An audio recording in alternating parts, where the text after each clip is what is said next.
எல்லாரையும் மாதிரி தான் நான் இட்லிக்கு மாவாட்டுறேன். ஆனால் எனக்கு இட்லி ரொம்ப சாஃப்டாக வரமாட்டுக்கு, சீக்கிரத்தில் புளிச்ச மாதிரியும் ஆயிடுதுன்னு சொல்கிறவங்களுக்காண்டி தான் டிப்ஸு ஷேர் பண்ண போகிறேன்.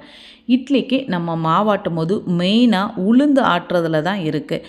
உளுந்தை நல்லா கழுவிட்டு ஒரு 2லேருந்து 3 மணி நேரம் ஊற வச்சுக்கலாம். கிரைண்டரில் உளுந்தை போட்டதுமே ரொம்ப டைட் பண்ணி சுத்த விடக்கூடாது. உளுந்து நல்லா அரைப்பட்ட பிறகு தான் மேலே உள்ள ஸ்க்ரூவை கொஞ்சம் டைட் பண்ணிக்கலாம். உளுந்து ஆட்ட ஆட்ட ரொம்ப சூடு வர்ற மாதிரி இருக்கும். அந்த மாதிரி சூடு வந்தாலே சீக்கிரத்தில் இட்லி மாவும் புளிச்சு போயிடும். அப்பப்போ தண்ணி தெளித்து தான் நம்ம ஆட்டி எடுக்கணும். அப்போ தான் உளுந்து நல்லா பொங்கி வர்ற மாதிரி இருக்கும். உளுந்து ஆட்ட ஆட்ட சூடு படுற மாதிரி இருக்கிறதுனால நம்ம ஐஸ் வாட்டரை தெளித்தும் ஆட்டலாம். இல்லைன்னா ஐஸ் கட்டியை உள்ளே போட்டு ஆட்டும் போது உளுந்து நல்லா பொங்கி நமக்கு வரும். அந்த சூடு குறைஞ்சிரும் ஐஸ் கட்டி போட்டு ஆட்டும் போது.